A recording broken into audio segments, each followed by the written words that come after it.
Hello બાળ મિત્ર, મારું નામ છે ક્રિશા। આજે આપણે ધોરણ 8માં સેમ 2ના અભ્યાસક્રમની શરૂઆત કરીએ અને મારી ચેનલને વધારેમાં વધારે લાઈક, શેર અને સબસ્ક્રાઈબ કરવાનું ના ભૂલશો અને બીજા મિત્રોને શેર કરજો જેથી તે પણ અલંકાર સ્વાધ્યાય પોથીનો વિડીયો જોઈ શકે। તો ચાલો બાળ મિત્રો, આજે આપણે ધોરણ 8માં વિષય ગુજરાતીના અભ્યાસની શરૂઆત કરીએ। પાઠ છે 15 અખંડ ભારતના શિલ્પી। તેમાં જોઈએ પ્રશ્ન નંબર 1, વિકલ્પો। પહેલામાં ડી, બીજામાં બી, ત્રીજામાં એ, ચોથામાં ડી, પાંચમામાં સી। પ્રશ્ન નંબર 2, ખાલી જગ્યા પૂરો। પહેલામાં મણિબહેન, બીજામાં રાસ, ત્રીજામાં વિઠ્ઠલભાઈ, ચોથામાં શિલ્પી, પાંચમામાં ઝવેરભાઈ। પ્રશ્ન નંબર 3, ખરા અથવા ખોટાની નિશાની કરો। પહેલામાં ખરું, બીજામાં ખોટું, ત્રીજામાં ખોટું, ચોથામાં ખરું, પાંચમામાં ખરું, છઠ્ઠામાં આવશે ખરું। પ્રશ્ન 4, એક વાક્યમાં જવાબ લખો। પહેલામાં આવશે વલ્લભભાઈએ ઉચ્ચ શિક્ષણ નડિયાદ અને વડોદરામાં મેળવ્યું હતું। બીજામાં આવશે સરદાર વલ્લભભાઈ પટેલની પાણીમાં જુસ્સો અને સચ્ચાઈનો રણકો હતો। ત્રીજામાં આવશે વલ્લભભાઈનો સ્વભાવ ને બહારથી કઠોર પણ અંદરથી કોમળ અને મધુર એવા નાળિયેરની ઉપમા આપવામાં આવી છે। ચોથામાં આવશે ગાંધીજીની દ્રષ્ટિએ ખેતરમાં મહેનત કરી પરસેવો પાડતા ખેડૂતોનું જીવન જ સાચું જીવન છે। પાંચમામાં આવશે વલ્લભભાઈનો કાયદો નો અભ્યાસ કરવા ઇંગ્લેન્ડ જવા માટે બચત કરી પૈસા ભેગા કર્યા હતા। છઠ્ઠામાં આવશે ખેડૂતોનું જીવન જ સાચું જીવન છે એમ ગાંધીજીએ કહ્યું છે કારણ કે ખેડૂતો ખેતરમાં પરસેવો પાડી કામ કરે છે। પ્રશ્ન 5, 2-3 વાક્યમાં ઉત્તર આપો। પહેલામાં આવે લેખકે ગાંધીજીને સરદાર વલ્લભભાઈ પટેલને અને જવાહર નહેરુને ત્રિમૂર્તિ કહ્યા છે। તેમની લાક્ષણિકતા જોઈએ તો ગાંધીજીએ સત્યનું, સરદારે પવિત્રતાનું અને નહેરુએ સૌંદર્યનું મહિમાગાન કર્યું છે। બીજામાં આવશે ખેડૂતોની ભાષામાં બોલતા સરદારની આંખોમાં અંગારા જેવી ચમક દેખાતી અને વિરોધીઓનો વિનાશ કરી નાખે તેવી આંધીનું સર્જન તેમની વાણીમાં થતું। ત્રીજામાં આવશે સરદાર સ્પષ્ટ બોલતા હતા, પ્રહાર કરતા તે ડરતા નહીં, ભલે કોઈને ગમે તે લાગે, વળી વળતો પ્રહાર જો પોતાના ઉપર આવે તો તેથી જરાય ડગમગતા નહોતા। પ્રશ્ન નંબર 6, સવિસ્તાર લખો। પહેલામાં આવશે વલ્લભભાઈ પટેલને બાળપણમાં કાખલબાઈ થઈ હતી। એ સમયમાં વૈદ્યકીય ઇલાજ પ્રમાણે ગામના વૈદ્ય રાજે લોખંડના ધગધગતા સળિયા વડે કાખલબાઈ પર ડામ આપવાનું વિચાર્યું, પરંતુ કુમળા બાળકને ડામ દેતા તેમના હાથ અચકતા હતા। ત્યારે વૈદ્યરાજના હાથમાંથી ધગધગતો સળિયો લઈને વલ્લભભાઈએ જાતે જ બગલમાં ગુમડા પર ડામ દઈ દીધો। તેમની આ નિડરતાની સૌ ચકિત થઈ ગયા। આ પ્રસંગ પરથી કહી શકાય કે વલ્લભભાઈ બાળપણથી જ નિડર હતા। બીજામાં આવશે વલ્લભભાઈ કાયદાના અભ્યાસ માટે ઇંગ્લેન્ડ જવા માંગતા હતા, આથી એમણે બચત કરી પૈસા ભેગા કર્યા હતા, પરંતુ એ પૈસાથી તેમણે પોતાના મોટા ભાઈ વિઠ્ઠલભાઈને લંડન મોકલ્યા। આ ઘટનાથી વલ્લભભાઈનો વિઠ્ઠલભાઈ પ્રત્યેનો પ્રેમ પ્રગટ થાય છે। ત્રીજામાં આવશે બારડોલીની લડત ચાલતી હતી ત્યારે કોઈ પ્રસંગે કોઈકે વલ્લભભાઈ પટેલ માટે ખેડૂતોના સરદાર શબ્દ પ્રયોજ્યો હતો। ત્યારબાદ એકવાર ગાંધીજી આવેલા ત્યારે તેમણે ભાષણ કરવા વિનંતી કરવામાં આવે છે, ત્યારે ગાંધીજી વિધિવત વલ્લભભાઈ માટે સરદાર શબ્દ પ્રયોજાયો હતો અને ત્યારથી જ વલ્લભભાઈને ગાંધી મુખે સરદારનું બિરુદ મળ્યું। ચોથામાં આવશે વલ્લભભાઈને કોર્ટની કાર્યવાહી દરમિયાન પ્યુન એક તાર આપી જાય છે, તેમાં તેમના પત્નીના મૃત્યુના સમાચાર હતા। વલ્લભભાઈ તાર વાંચીને કોઈ જ પ્રતિક્રિયા આપ્યા વગર તાર ખિસ્સામાં મૂકી દે છે અને ફરીથી કંઈક બન્યું જ ન હોય તેમ કોર્ટની કાર્યવાહીમાં વ્યસ્ત થઈ જાય છે. આ ઘટનાઓ વલ્લભભાઈની કાર્યનિષ્ઠા જોવા મળે છે અને સાથે સાથે તેમની સ્થિતપ્રજ્ઞતા પણ સ્પષ્ટ થાય છે. પાંચમામાં આવશે એકવાર મહાદેવભાઈએ ક્યાંક એક શબ્દ વાંચેલો, રચનાત્મક ગફલત. આ શબ્દ વિશે મહાદેવભાઈ વલ્લભભાઈને પૂછે છે ત્યારે સરદાર બિરબલની છટાથી કહે છે, ન સમજ્યા, આજે તમે બનાવી હતી તેવી દાઝેલી દાળ જેવી. એકવાર મહાદેવભાઈ અને આચાર્ય કૃપલાણીજીએ તેમને મળવા જેલમાં જાય છે ત્યારે ખોરાક વિશે પૂછે છે. વલ્લભભાઈ જવાબ આપે છે, બધું ઘોડાને તેવું જ હોય છે. આ બંને પ્રસંગમાં વલ્લભભાઈની રમૂજી વૃત્તિ જોવા મળે છે. છઠ્ઠામાં આવશે વલ્લભભાઈએ જીવનમાં અનેક લડતો આપી હતી, તેમાં બારડોલીની લડત અત્યંત મહત્વપૂર્ણ છે. લેખક તો આ લડતને વલ્લભભાઈના સમર્પિત જીવનની સિદ્ધિઓમાં શિરછોગું ગણાવી છે.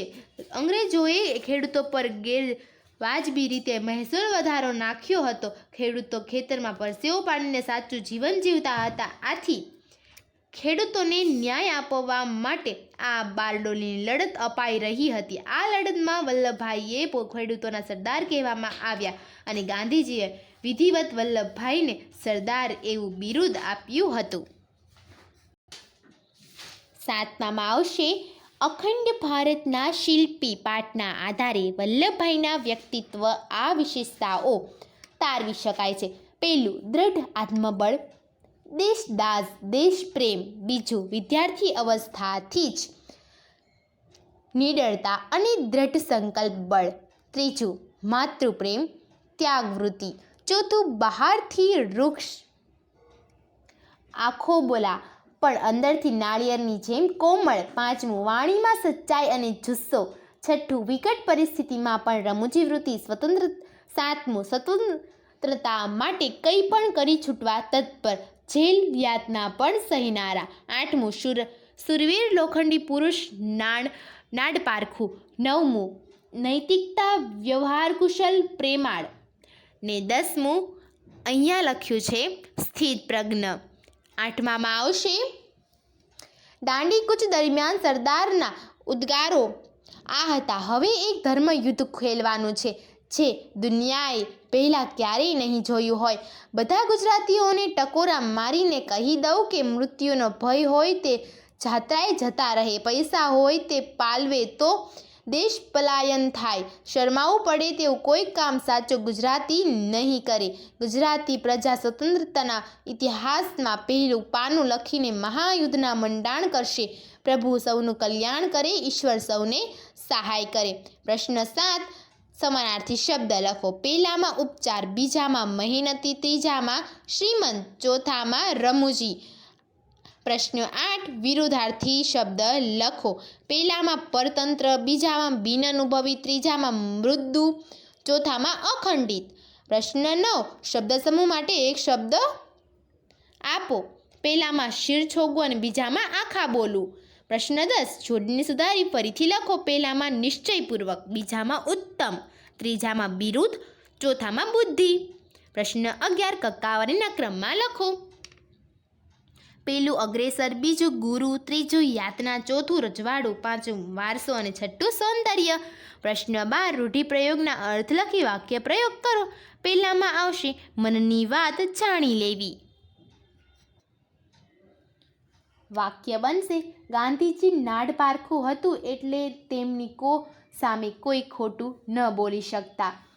પ્રશ્ન 13, સમાસ ઓળખીને લખો. પહેલામાં શિરછોગું, નીચે અંડરલાઇન સમાસ આવશે તત્પુરુષ સમાસ. બીજા સ્વાતંત્ર્ય સંગ્રામની, નીચે અંડરલાઇન, અને સમાસ બનશે મધ્યમ પદ લોપી સમાસ. ત્રીજામાં જેલવાસ, નીચે અંડરલાઇન, અને સમાસ તત્પુરુષ સમાસ. પ્રશ્ન 14, ધ્વનિ છૂટા પાડીને લખો. પહેલામાં બ પ્લસ ઈ પ્લસ ર પ્લસ ઉ પ્લસ દ પ્લસ અ. બીજામાં આવશે જ પ્લસ ઉ પ્લસ સ પ્લસ સ પ્લસ ઓ. પ્રશ્ન 15, નીચે વલ્લભભાઈના જીવનના પ્રસંગો આપ્યા છે, તેના આધારે તેમના જીવનમાં પ્રગટતા ગુણોનો ઉલ્લેખ કરો. પહેલામાં આવશે અહીં વલ્લભભાઈની ભ્રાતૃભાવના અને ત્યાગવૃત્તિના ગુણો જોવા મળે છે.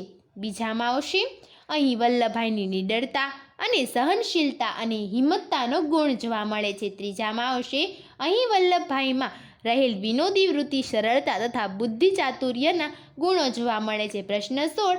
નીચે આપેલા વિષયો પર આશરે 4-5 વાક્યો લખો. પહેલામાં આવશે વલ્લભભાઈ નાનપણથી જ નીડર હતા. બાળપણમાં તેમણે કાખલબાઈ થયેલી ત્યારે કુમળી વય હોવાથી ઇલાજ માટે ધગધગતા સળિયાનો ડામ દેતા વૈદ્યના હાથ અચકાય છે.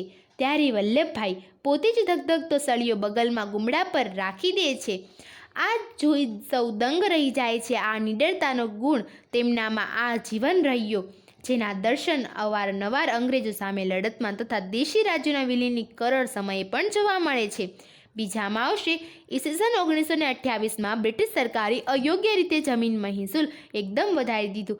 આથી ખેડૂતોએ આ અન્યાયનો વિરોધ કરવાનો નિર્ણય કર્યો. સરદાર વલ્લભભાઈ તથા ગાંધીજીના માર્ગદર્શન હેઠળ આ લડતની શરૂઆત થઈ. વલ્લભભાઈ લડતના મુખ્ય સૂત્રધાર હતા. વલ્લભભાઈએ ખેડૂતોને એકત્રિત કરવા સૂચન કર્યું કે લગ્નમાં મહાલવાનું છોડી જરૂર પડે ઘરને તાળા મારી આ લડતની છાવણીમાં સમય આપવો પડશે. અમીર ગરીબ સૌએ આ લડતમાં જોડાવવું પડશે. આ લડતમાં જ ગાંધીજીએ વલ્લભભાઈને સરદારનું બિરુદ આપ્યું. બારડોલીથી આ શિસ્તબદ્ધ અને અહિંસક લડતે આખરે અંગ્રેજો સામે વિજય મેળવ્યો. ત્રીજામાં આવશે 15 ઓગસ્ટ 1947ના રોજ ભારતને સ્વતંત્રતા તો મળી ગઈ, પરંતુ એ પછી વિકટ સમસ્યા એ હતી કે ભારત અનેક નાના મોટા રજવાડાઓમાં વહેંચાયેલો હતો. તેને એક રાષ્ટ્ર બનાવવા માટે આ તમામ રજવાડાઓનું એક રાષ્ટ્રમાં વિલીનીકરણ કરવાનું જરૂરી હતું. આ અત્યંત કપરી અને મહત્વપૂર્ણ જવાબદારી સરદાર વલ્લભભાઈને સોંપવામાં આવી. તેમાં ભાવનગરના રાજાએ તો સામે ચાલીને રાજ્ય રાષ્ટ્ર સમર્પિત કરી દીધું, પરંતુ અનેક એવા રજવાડાઓ હતા કે જે સ્વતંત્ર રહેવા માંગતા હતા.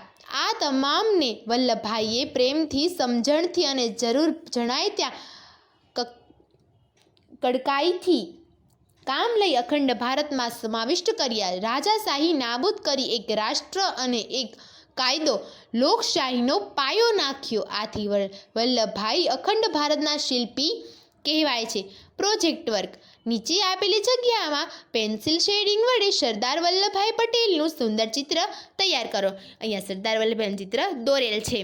તો બાળ દોસ્તો, આ સાથે આપણો 15મો પાઠ પૂરો થાય છે. અને આવા જ અવારનવાર વિડીયો જોવા માટે મને કોમેન્ટ કરીને જરૂરથી જણાવજો. તો આવજો બાળ દોસ્તો, ફરી મળીશું નવા વિડીયો સાથે. ત્યાં સુધી આવજો.